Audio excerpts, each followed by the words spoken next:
Today's video has kindly been sponsored by myself and my own webshop, hsMVY.shop. If you're looking for scale modeling supplies like paints, kits, and all other things alike, go check it out.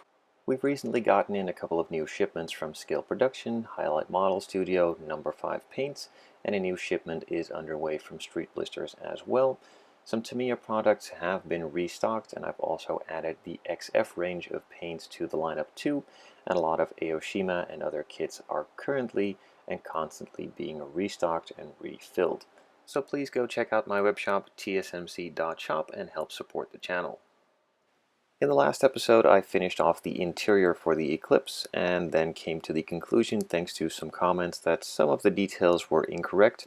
I found some material online which was absolutely incorrect, and surprise, surprise, I was not able to find it again, so I figured I'd just watch parts of the movie again to see which parts I got wrong and which ones could easily be corrected. Now, first of all, the NOS bottle in the rear, incorrect location, and there actually needed to be two.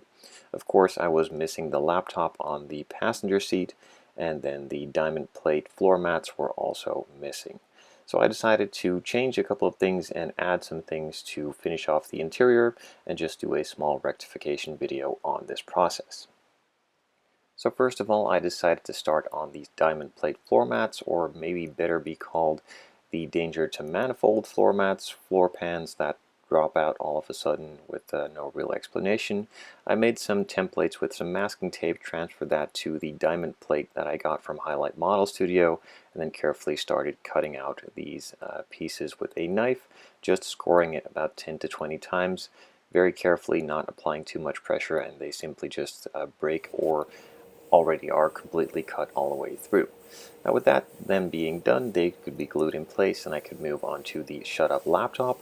That simply just needs to be painted black and could then also be glued in place on the passenger seat, just roughly, but to keep it in place I decided to add some glue, as I didn't want it to dangle around in the interior, of course. So initially, when I first did the interior, I made some modifications to where the speakers and that kind of stuff was on the rear seats. I'm still not sure if they are correct, but there are very few, if any, images or parts in the movie showing this section of the car at all very clearly, apart from those two NOS bottles. But I got it wrong putting the NOS bottle in the rear. Maybe the speakers needed to be there, as that was originally how the kit came, but I'm not sure. Nonetheless, I had some spots where the original NOS bottle was glued in place incorrectly, so that needed to be removed.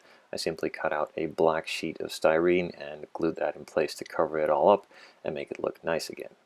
Now initially I had shown you guys a NOS bottle from Scale Production, but that turned out to be way too big for this interior, so that's going to be used in another interior for another build at another time. And in the meantime, I had 3D printed some of my own, and those turned out to be way too big as well, so I actually just scaled them down to similar sizing of the original one that came with the kit, reprinted it again, and painted them silver. Now the downside to me making this mistake is that I do not have any decals for NOS that fit on these bottles, so I'm just going to leave them plain silver and have no logos on them. There is still a small decal in the kit, but I only have one, and since I have two NOS bottles, I think it's just better to match them instead of just having one with a decal and one without, so I'm just choosing to have them both without. I then could just glue them in place with a bit of super glue, and with that being said, the interior is pretty much updated and corrected most of the way. Now if I am still missing any details, do make sure to leave those in the comments down below, and maybe I can still add some more bits here and there. But for now, this is pretty much it on the interior. I have already started on some of the engine bay stuff and the chassis, and that will be done in the next video.